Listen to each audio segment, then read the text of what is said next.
Stop the world! When we're actually looking at the cyber norms checklist, there are actually a lot of things that need to be articulated. I think when it comes to practical applications, for instance, if you're actually looking at critical infrastructure, that actually has to be identified first. And you actually do need to actually identify national laws that would actually protect these critical infrastructures. Otherwise, it would be quite difficult for you to actually harmonize approaches across nations.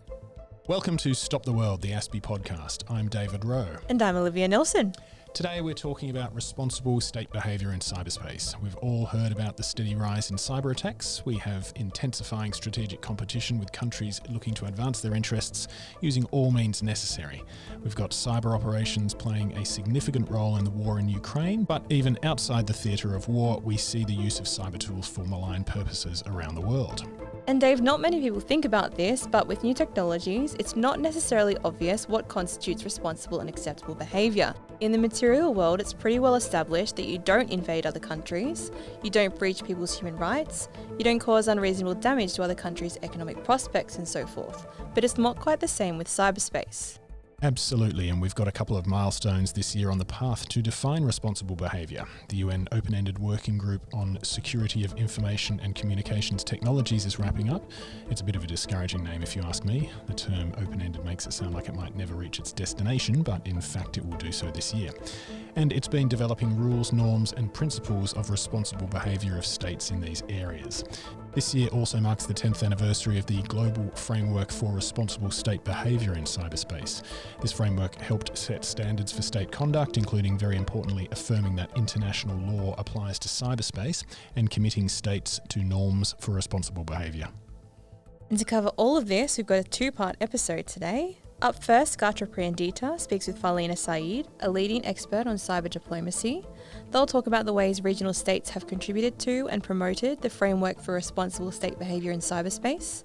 And in the second part, Gatra is joined by Louise Marie Hurel, a research fellow at the Royal United Services Institute in London. They'll examine how the Indo-Pacific has conceptualised responsible cyber behaviour and what challenges lie ahead. So we'll get underway and hand over to Gatra, and then there'll be a quick interlude to introduce the second part. Hello, my name is Gatra Priyandita, and I am a senior analyst at ASPI. In 2025, the Global Framework for Responsible State Behaviour in Cyberspace marks its 10th year anniversary. Over the years, Australia has worked closely with its regional partners to promote this framework, not just by raising awareness, but also by strengthening capacity building efforts. In this episode, we'll reflect on the progress of this framework and explore how Australia can collaborate with like-minded partners in Southeast Asia to further advocate for responsible state behavior in cyberspace. Joining me for this discussion is Farlina Said, who is a fellow in the Cyber Technology and Security Program at ISIS Malaysia. A leading expert on cyber diplomacy in Southeast Asia, she has been deeply involved in the cyber norms discussions in ASEAN. Farlina, welcome. Thank you for having me. Farlina, can I ask you to give us a sense of what the Global Framework of Responsible State Behavior in Cyberspace entails? Do you think it remains relevant today, especially in the midst of increasing cyber threats and strategic competition?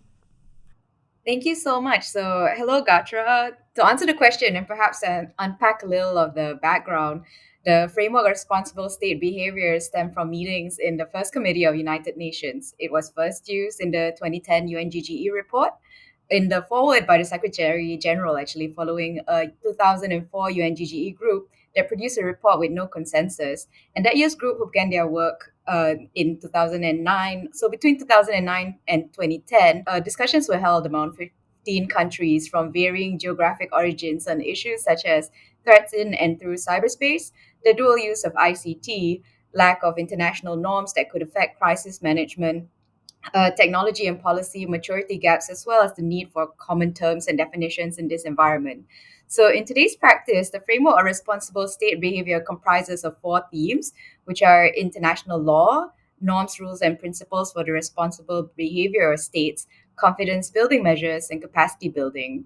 So conversations at the UN have attempted to unpack definitions, introduce interpretations, and place forth practical measures for confidence building. And in some parts, there have been developments such as the establishment of a point of contact directory that could be useful in the case of a cyber incident. However, the applicability on international law is still up for debate, particularly in terms of specific context and in modality. And perhaps now, 10 years after 11 norms of responsible state behavior was introduced, the framework of responsible state behavior I would consider is still relevant, specifically as cyber incidences occur at cross sections of national security and national commercial interests, like IP theft, or because of emerging technology like AI. Well, thanks, Farlina. No, just sort of focusing the developments now on in the region in Southeast Asia. I think in many ways ASEAN has been a leader in the cyber norms discussions. The association was the first to politically adapt the norms in 2018. There were discussions about a points of contact directory on cyber going back to the late 2010s. And I think most recently we saw the emergence of the ASEAN norms checklist. Tell us a bit about what's been happening in the region since then. So the region has actually always tapped, I think, the development of cyber stability and also cyber security to in tandem or in parallel with what is actually happening in the conversations on cyber norms. And I think in some ways we can actually see through the years when we're actually looking at the cyber security cooperation strategy. The first cyber security cooperation strategy in 2017 to the one that's actually 2017 to 2020, that spoke a lot about institutionalization, actually rearranging some of the platforms in ASEAN, and then actually looking at the current cybersecurity cooperation strategy, which is heavily anchored in cyber norms and also heavily anchored in actually operationalizing cyber norms. And that's actually where we have actually come to some of the conversations we actually find today when we actually look at the developments of the cyber norms checklist. There was prior to the checklist, there was actually the cyber norms plan of action, if I'm not mistaken. And in many ways, it's actually trying to find a practical application for some of these conversations that can be very principles based. And if it's actually broken down into certain sectors, you actually find that you actually do need different policy harmonization. You actually need technical upgrading. You actually also need even legal understanding, legal harmonization as well, and even diplomatic skills or diplomatic acumen when it comes to navigating some of the issues that you actually do find with that comes up with the framework of responsible state behavior.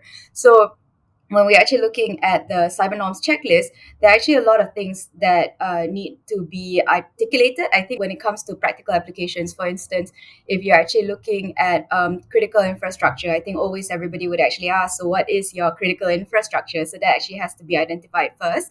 And you actually do need to actually identify national laws that would actually protect these critical infrastructures. Otherwise, it would be quite difficult for you to actually harmonize approaches across nations. So that's actually perhaps where some of the ASEAN cyber norms checklist actually comes from. And I think the exercise actually also breaks down into the exact norms, 11 norms that you would actually identify as per the UNGGE recommendation and the report. And it would actually try to identify exactly what needs to be articulated further, either with definition, with technical capabilities, with approaches with other nations or international harmonization. So these are perhaps some aspects that has actually been explored in the ASEAN on the ASEAN level. I think those are all great points. I think in many ways, the cyber norms conversation globally, not just in Southeast Asia, have mainly taken place at the foreign ministries and cybersecurity agencies levels, right? I mean, in many ways, it remains a very elite topic. The checklist that ASEAN has developed helps to sort of break down what it means for countries to actually comply to these norms. This is where the challenge, I think, starts, right? Because now, how do you get the national security apparatus, the militaries, law enforcement, intelligence agencies, and so on, to actually comply with these norms and the checklist provided? More broadly, I think the purpose of the framework of responsible state behavior in cyberspace is to build confidence and trust among states about their operation in cyberspace. But right now, we are sort of living in an age of deepening strategic competition. And the reality is that still more states are developing cyber capabilities and using them for malign purposes, like IP theft, as you mentioned, or economic cyber espionage. So political commitment to norms like this is sometimes insufficient. What else can the international community, including Australia and partners in ASEAN and beyond, do to respond to responsible behavior? I think this is actually a conversation that has actually been going on for a while. And I think in many ways, some of the aspects of the norms, so as I articulated earlier, I think ASEAN actually has a ship that's actually steadily chart its way forward in this environment of cyber norms, as well as a framework of responsible state behavior. And in many ways, there are actually many things that they have actually tried to boil down into things that are practical measures of cooperation, things that actually do require a lot more exchanges when it comes to definitions. There are also aspects where there could be exchanges when it comes to policy ideation. And I think in many ways, some of these are capacity building that actually looks through different things. Like either you actually would like to look at partnerships when it comes to technology, you would actually like to look at certain partnerships when it comes to certain policies that actually require ideas. For instance, an attribution framework. How does that look like? What could that look like? What could be applicable throughout the entirety of ASEAN that could be used to stabilize some of these conversations? Because as you mentioned earlier, Gatra, there are actually certain activities that's actually happening in cyberspace, and that could actually be uncertainty whether you're actually looking at it from a technology perspective, because there are actually technology gaps between countries. Thus, there are actually certain capabilities that may be out of reach for developing countries, or there could actually be certain approaches when it comes to legal frameworks, which could create more trust in this environment when it comes to predictability of behavior. Because if you're actually looking at attribution, for instance, a legal attribution that could allow certain types of safeguards and predictability would be a lot better than a political attribution, for instance. So in many ways, these are there's a certain consensus when it comes to some of the norms of behavior that does actually have to come from dialogue and also from various exchanges. And I think is the checklist would actually provide a lot of clarity, I think, in some of the things that could be achieved, and I think could be achieved together. So that would be some ways that could help. Thanks. I do want to press you back to the issue of attribution, though, because I think this is a conversation that tends to pop up in Australia, right? I mean, Australia has conducted a series of cyber attributions in the past few years. I think broadly in the Indo-Pacific, there is much less appetite for that. I think Japan has attributed a couple of times. South Korea has only done a couple of times, primarily at North Korea. I think Malaysia has done one or two technical attributions as well, just like North Korea, and I think at one point even China. I agree that states broadly need to prioritize building their own capacity, but is there anything else that can be done in conjunction with that? Yeah, I think as you actually mentioned, even Malaysia has actually held technical attribution, because I think when there are actually certain activities that has actually been conducted from certain states, because most of these activities would actually cross different state borders, there would actually be a need for the state to actually communicate with another state that this is actually what you have actually detected coming from their borders or through their borders. And it would be necessary, as per different norms in the 11 norms, that actually state, okay, you would actually get in touch with another state if something is actually happening. It doesn't mean that you are actually implicating that there's something wrong, or that the state is actually particularly guilty of anything that's actually happening through their borders. But there has to be actually certain levels of due diligence, certain levels of cooperation that would allow for some of the bad behaviors to actually be held to responsibility.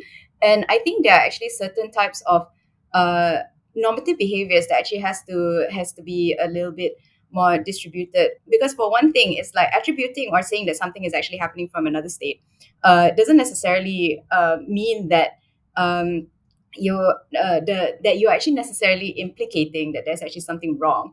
And I think that type of environment actually has to be a bit more normalized. But also at the same time, the activity when it comes to if something is actually wrong actually goes into was the state involved or was the state not involved? And I think after that type of conversation actually requires the clarity, considering if there is actually the state involved, then it actually becomes the part where you would actually have to identify the framework would actually have to an attribution framework would actually have to identify clear responses that would actually be predictable across member states or even across different nations, because there could be disproportionality, I think, when it comes to certain responses. And I think for there to not be disproportionate responses, the type of tools that's actually involved in some of these diplomatic replies would actually have to be a bit more clearer. And I think, as you have mentioned, different countries have actually used different forms of responses, and they have actually perhaps also use different tools, either diplomatic, or they would actually respond in different ways, and that actually can create a lot more instability because there's a lot of uncertainty when it comes to the power differences if you're looking at different countries. One country with a mightier megaphone might actually be able to say certain things, while a country with a smaller megaphone would actually not be able to say certain things, and this is actually mainly due to fear of repercussions. So I think in that sense, that the type of stability that's actually needed is actually predictability and actually like the common language, I think. Because for instance, if a certain activity is actually done and there's actually a predictable response, then everybody would actually know that this is actually the type of baseline diplomatic response that could actually be used in this environment. But of course, this is actually also very difficult in our current environment, considering different countries would actually consider different types of activities as something that would be detrimental to their own national security.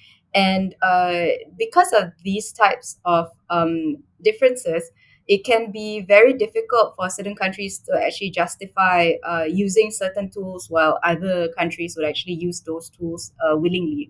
So I think stability is actually needed when it comes to, predictability is actually needed when it comes to the replies. And if it becomes certain types of predictable, then it could actually lead to a certain type of responsible behavior. I think just to, I guess, drive the point a bit further with an illustration, it's like, for instance, if you were to steal something, it's like you would actually know that you can either, in certain common law, you would actually either in law you would actually either be you would be fined, you would be jailed. Like some of these activities that would actually be the repercussions would actually be quite clear. And I think in this sense, if certain activity is actually being conducted, like the predictable behavior, the framework for predictable behavior actually just has to be a bit stronger and a bit clearer. Thanks, Farlina. I mean, on that actually, just predictability. I mean, Malaysia is the chair of ASEAN this year, and of course, ISIS Malaysia works very closely with the government to help develop some of the key ideas and concepts throughout the year, right? Now, ASEAN promotes itself as the central regional platform for international dialogue, not just amongst member states, but also other powers across the Indo-Pacific. We have the ASEAN Plus mechanisms like the East Asia Summit and the ASEAN Regional Forum, and so on. Through these mechanisms, do you think ASEAN can be a promoter of cyber norms or responsible cyber behavior in a strategic environment that is filled with many irresponsible actors? Thank you for the question. I think so. ASEAN is working very hard, I think, to actually make some of the steps that's from the process that's actually happening in UN, for it to be actually practical and for it to be something that can be operationalized by developing states. And in that sense, ASEAN can actually be a norm entrepreneur at least. And when it comes to practical measures that could be taken up from a wider group of states, uh, I think there can be certain difficulties when we are actually looking at this environment. I think some parts of the chokeholds can actually be technical. Some part of the chokeholds can actually also be political, because out of certain perhaps political groupings, it can be difficult for ASEAN to actually deliver a suggestion that some may actually feel should actually be developed from their own indigenous processes. So in that sense, ASEAN's approach can actually be very limited in some ways, but it does not necessarily actually make it less practical. Neither does it actually make it less relevant, because there are certain things that would actually be useful when you're actually looking at how different countries are actually approaching how they should actually tackle some interpretations of international law. For instance, it would actually be quite helpful if ASEAN actually has a voice in this space and actually would also be able to describe how they would actually see the application of international law in the framework of responsible state behavior. To contribute to the definitions and to actually the dialogue that's actually happening in this environment. So I think in many aspects, ASEAN is a region that would actually, I think, allow a lot of stability when it comes to the conversations. Because even as we've actually looked at the processes that's actually happening in UN, how it has actually changed from the early 2000s to actually 2015, which is 10 years ago, to things like what happened with as the UNGGE actually splintered into UNGGE and the OAWG. And still, the ASEAN vehicle actually just kept on going forward. It's like, okay, this was what was agreed. This is what we will actually develop our practical and operational approaches from. And we would actually continue forward with what has actually been agreed at the UN. So in a way, it's a type of stability or an attempt to find stability in some of the conversations, as some of the conversations actually do veer into different political dimensions, or things actually become difficult because of geopolitical circumstances. So I think in many aspects, there are that core of stability or consistency would actually be useful to ensure that some of the conversations that was held in the past will actually continue forth, even as some of the conversations become very convoluted and very complex as we move forward.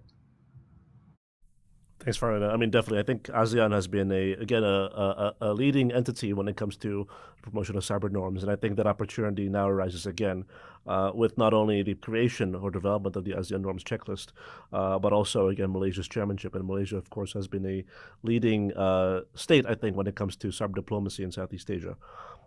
So we covered a lot of ground here in this very short time period. This has been an interesting conversation. Thank you so much, Farlina, for participating, and thank you everyone else for joining in. That was Gatra Priyandita speaking with Farlina Said. And now for the second part of this episode, Gatra speaks to Louise Marie Hurel. Hello, my name is Gatra Priyandita, and I'm a senior analyst at ASPI. This year, ASPI published a report titled Responsible Cyber Behavior in the Indo-Pacific, which I co-edited alongside Louise Marie Hurel, a research fellow at the Royal United Services Institute. 2025 marks the 10-year anniversary of the Framework of Responsible State Behavior in Cyberspace. And as we reach this milestone, it's more important than ever to understand global perspectives on how countries have developed their views on responsibility in cyberspace.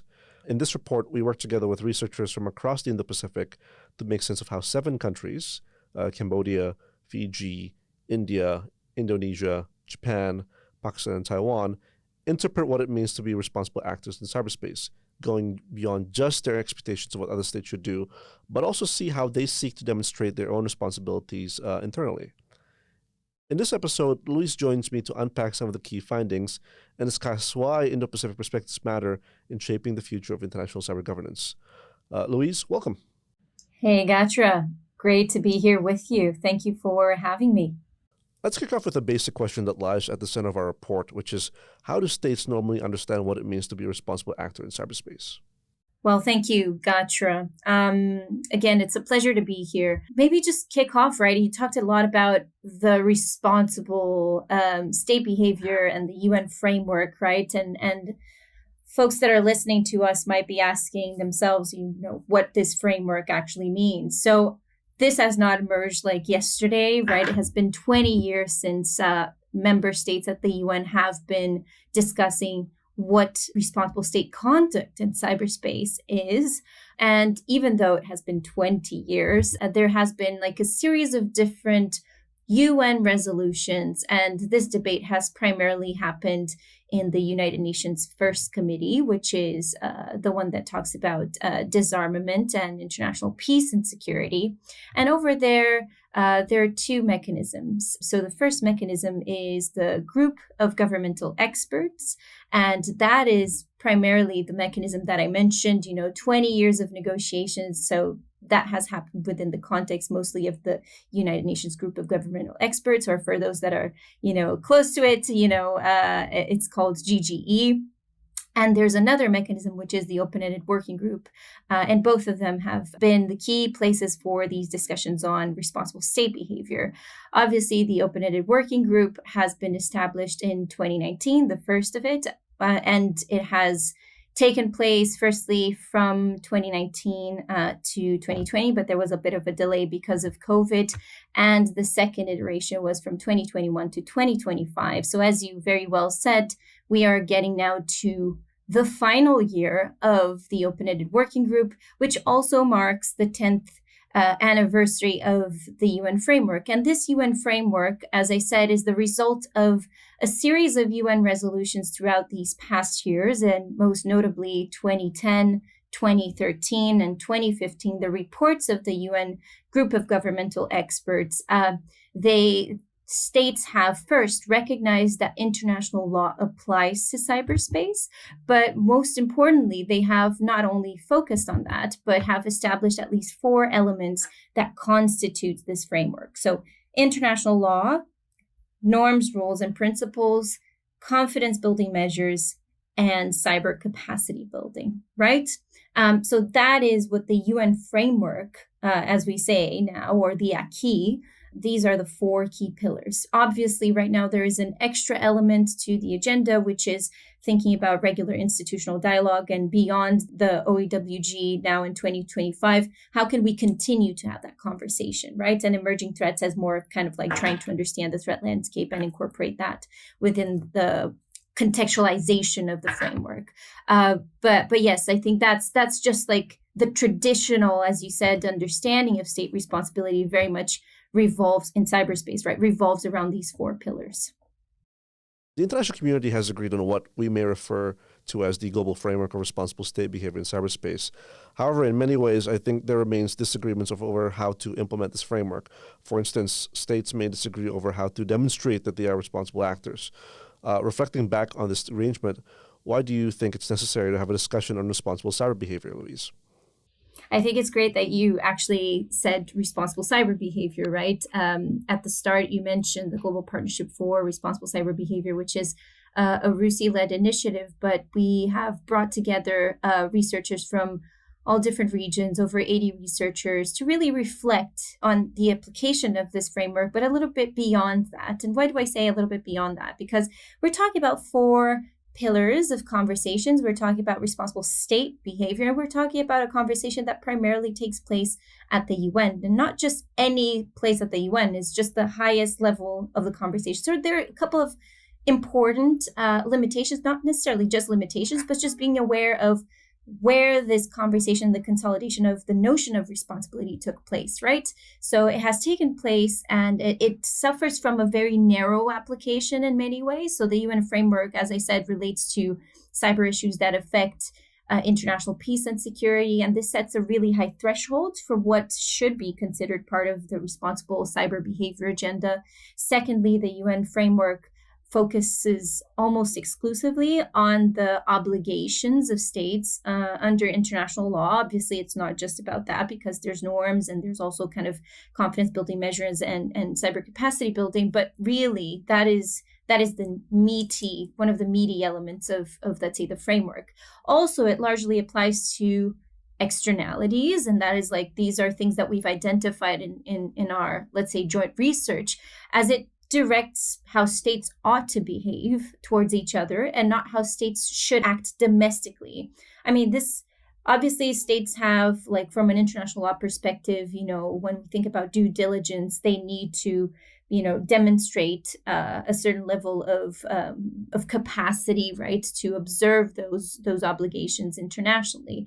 But again, it's still very limited, and it's very focused on responsibility as something that states can call out other states for their misconduct, right? Rather than necessarily really focusing on what do I need as a state to be able to further observe, right? So sometimes there's a bit of an imbalance in terms of that conversation. And finally, the UN framework really amplifies the perspective of responsible state behavior, state behavior that has been spearheaded by a small group of countries, right? Let's remember that this is a UN process. And as a UN process, it is focused on developing a resolution. And because it's focused on the resolution, it's focused on a consensus-based outcome.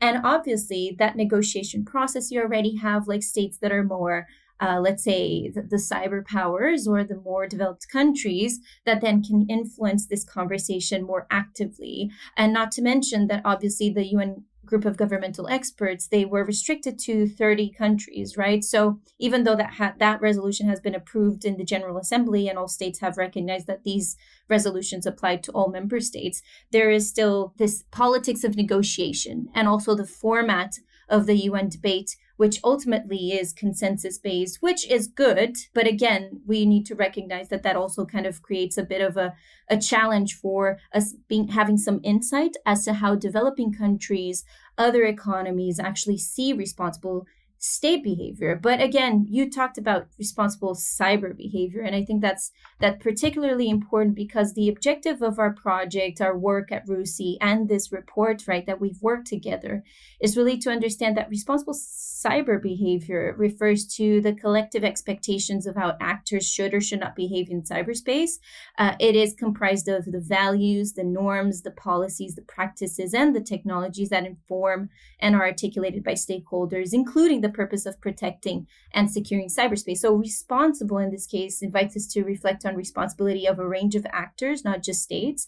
Cyber is the realm of the enactment of that responsibility, and obviously behavior is a more purposeful way for us to investigate how, what is acceptable or unacceptable, lawful and unlawful. So that is the purpose of what we're doing here, and obviously of having looked at the 7 countries and economies across the Indo-Pacific. All very important points. Few Indo-Pacific states were very much involved in the international discussions on cyber during the earlier UNGGE process and the subsequent OEWG process. Several active states definitely come to mind. You see Singapore, Malaysia, Japan, China. But how other countries in the region perceive responsibility, much lesser known. It's generally accepted that the framework of responsible state behavior in cyberspace serves as the baseline for what many Indo-Pacific countries consider responsible conduct. All states in the region have formally endorsed this framework. Even Taiwan, despite not being a UN member, sees it as a valuable guide for state behavior in cyberspace.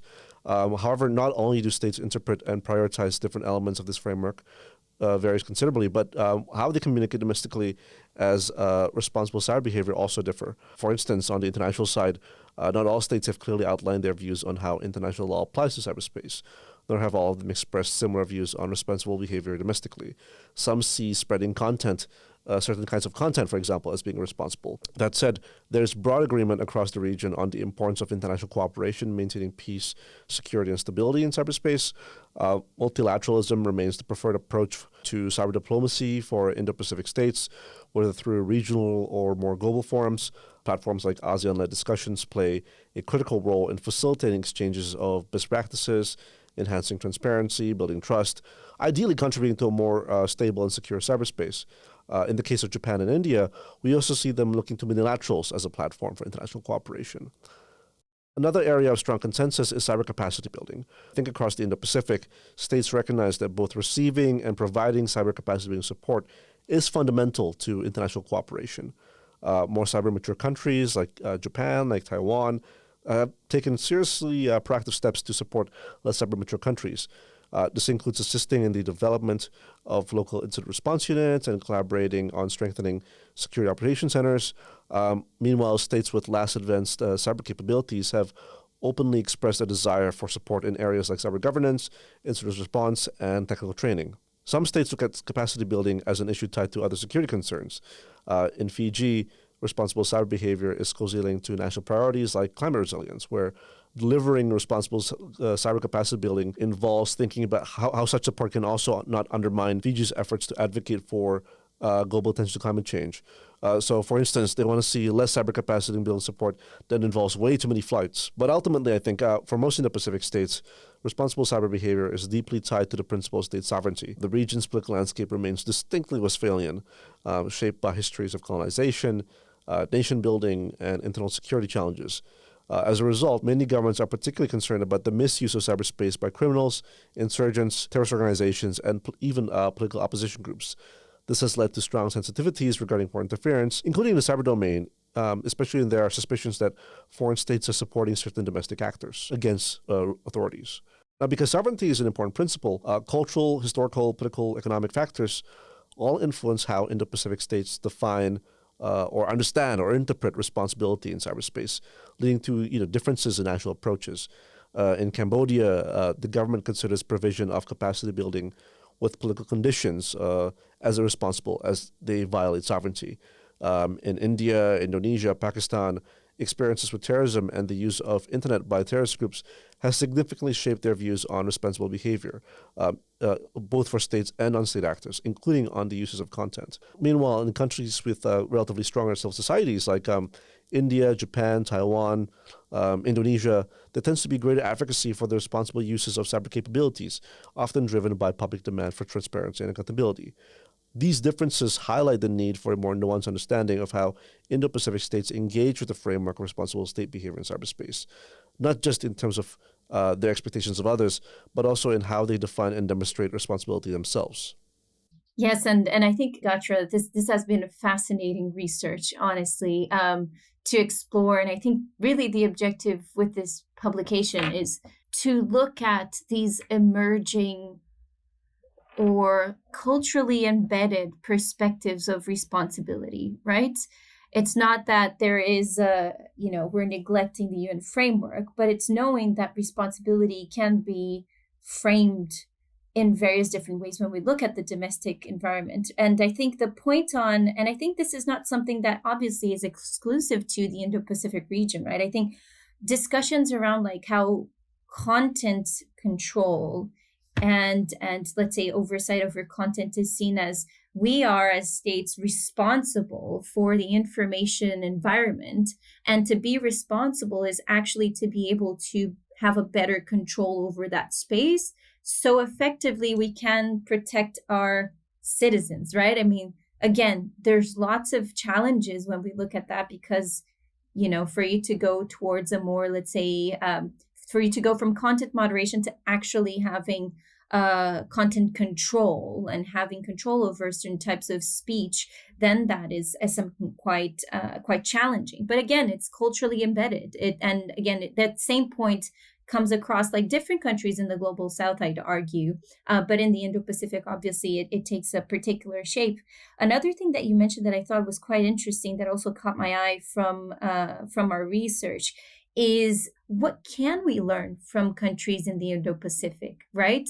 And I think the example of Fiji is a particularly fascinating one because thinking about the interdependency between cybersecurity and climate resilience is something that I think it's very much underexplored. And countries in the Indo-Pacific, and especially the small island countries, they have the potential, since they're in the front lines of the climate emergency, right, and climate crises, to shape that debate, right? So I think there is, on one hand, trends that we've identified that potentially cut across different regions and different countries in the global south.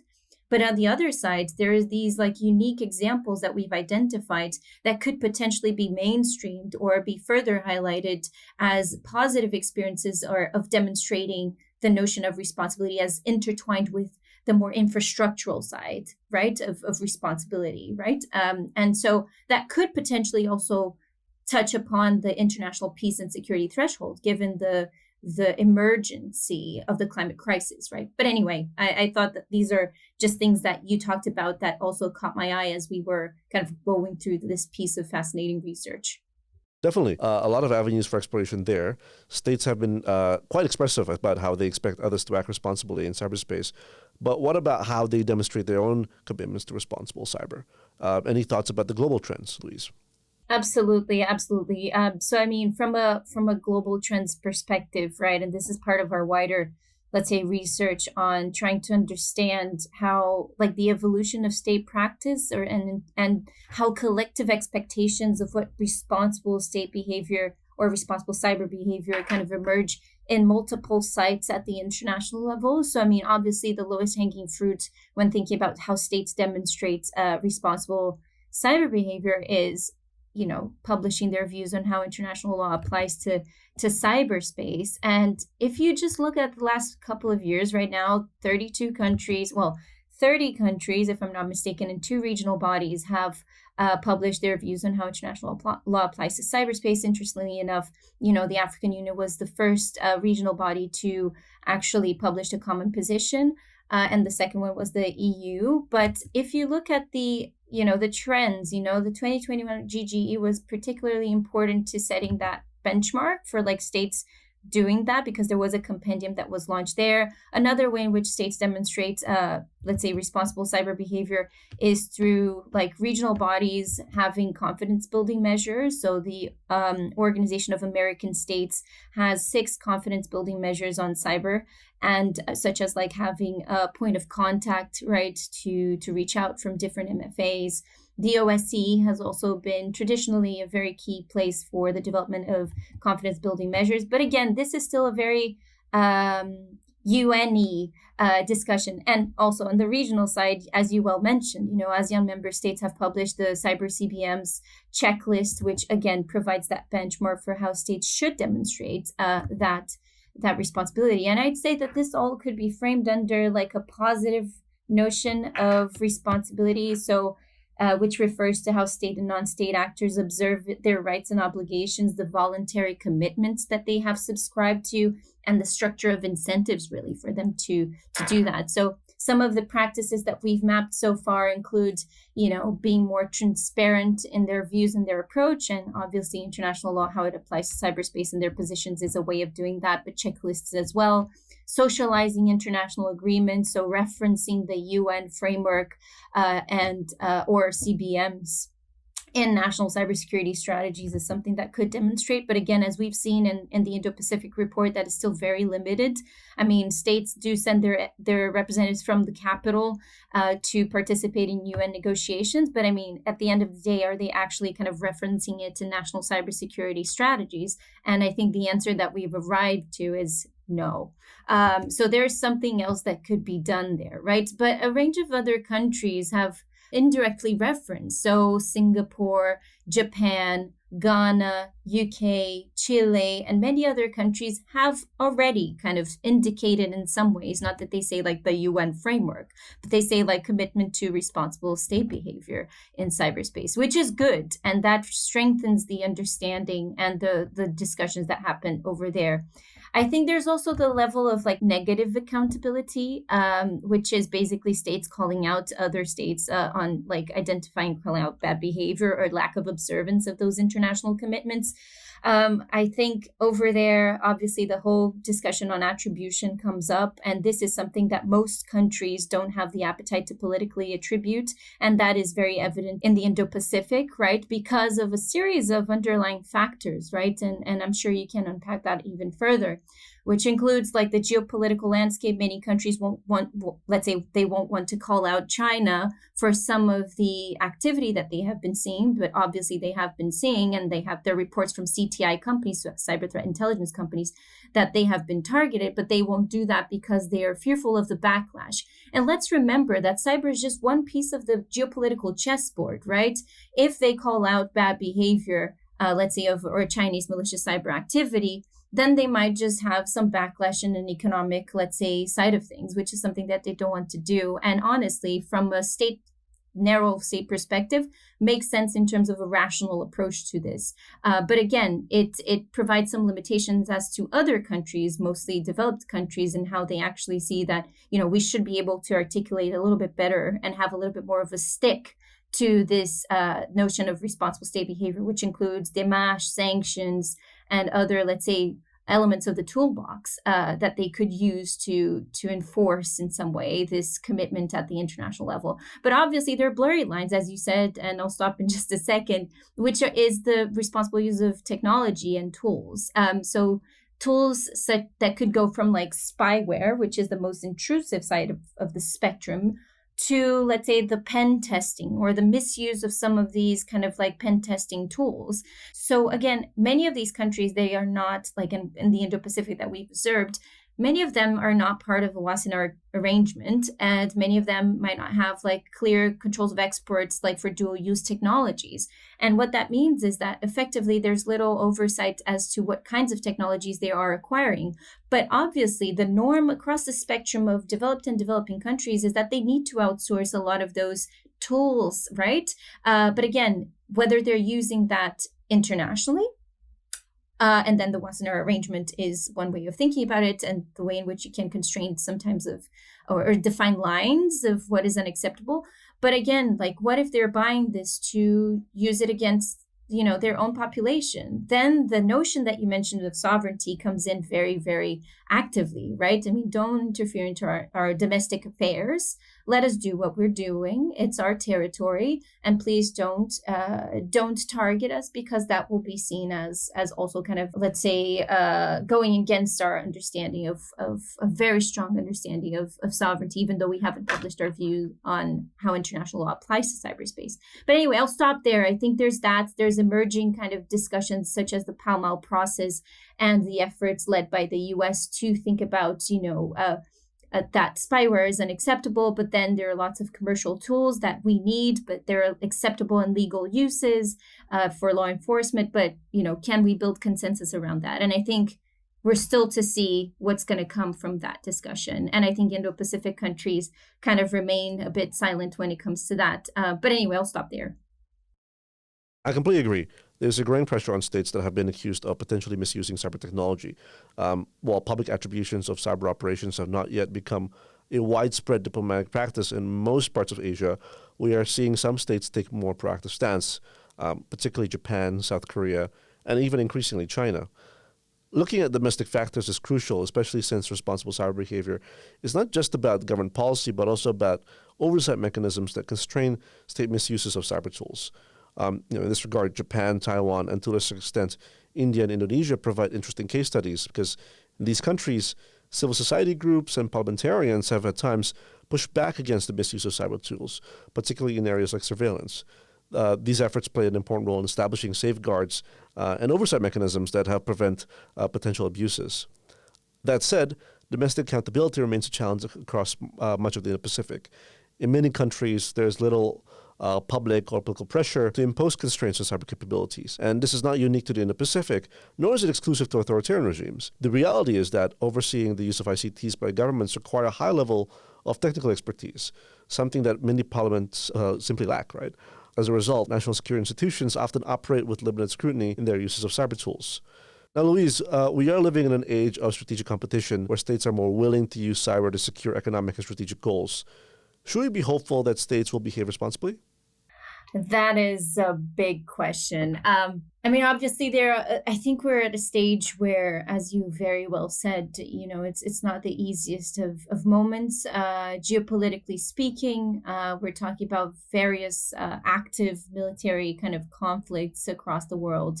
And obviously, these play out in various different ways, including in cyberspace. I think my personal view is that we're in a maintenance stage when it comes to some of these UN discussions, right?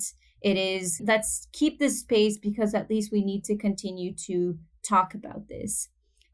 So I think from a narrow diplomatic perspective, that is a win in the current geopolitical landscape, right? Let's just continue talking and make sure that we can have a space for us to continue talking about these things. And that's fair enough. But I think I'm slightly less hopeful to think about like progress in the broader sense of things. I think it's unavoidable to, sit here with you, talk about this report and not think about what happened in the past days with the incoming Trump administration and what that actually means for cyber as well, right? I mean, there's a lot of uncertainty or expectation as to what will happen and how this will impact like other states, right? So for example, just yesterday, given the day that we're recording this podcast, right, there was the announcement of the end of the Cyber Safety Review Board, which was investigating effectively Chinese activity in the US telecom networks, called Salt Typhoon. And this is the Ministry of State Security, right? So basically kind of more of the intel side of things. And because of these cuts across the board, or at least this freeze that's happening as President Trump gets into his second mandate, right? And the DHS secretary just signaling that they're cutting all of the potential advisory boards also has an impact into the Cyber Safety Review Board. And the questions arise, right? I mean, this would be a way of thinking about a domestic accountability mechanism, right? Of investigating, of having other researchers and experts from different stakeholder groups to investigate a particular, let's say, incident or a malicious activity. to have that accountability. And we're seeing that has ended, right? So this raises questions as to, is Trump going to be a little bit stronger when it comes to cyber on like tackling malicious cyber activity originating from China? Not, right? I mean, definitely from the context of the trade war, we've seen that, he said numerous times that he will impose tariffs, new tariffs, and that is not just exclusive to China. But then again, when we look at, just before he assumed the office, he said that he would stall the ban on TikTok in the US, right? So there's lots of ambiguity in the air right now. And I wonder whether hopeful is a word to define the current state of affairs. Let's remember that this year is also the 10-year mark for the Obama-Xi agreement. And I think looking at that moment where we were talking about like curbing intellectual property theft, and basically Keith Alexander in 2010 coming and saying, this was the greatest transfer of wealth in the history of the US because of, Chinese PLA folks kind of actually effectively kind of targeting the US and doing that. Now, there was a decrease, like right after that, as many experts have already said, of activity between the US and China. But what we've seen in the past couple of years is it's the opposite, right? Sol Typhoon, Volt Typhoon, all of them demonstrate exactly that escalation, which is, again, not something new. It's the reflection of the current geopolitical landscape. So I'm not sure whether from a strategic competition level, whether we'll see a brighter future, but maybe for now it's just maintaining the dialogue. I find it fascinating that we're seeing this paradox, right? Where on the one hand, states are investing in more confidence-building measures, dialogue mechanisms, all of which are aimed to enhance trust, resilience, and stability in cyberspace.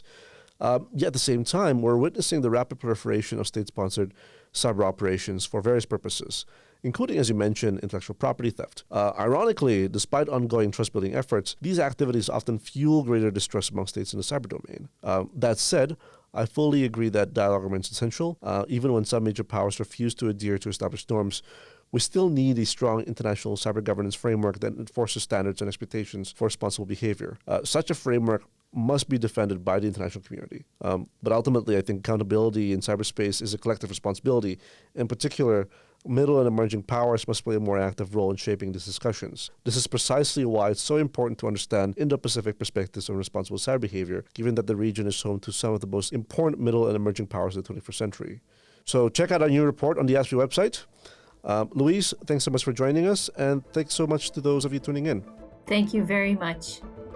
That's all we have time for today, folks. Thanks for listening to Stop the World. We'll be back with another episode next week.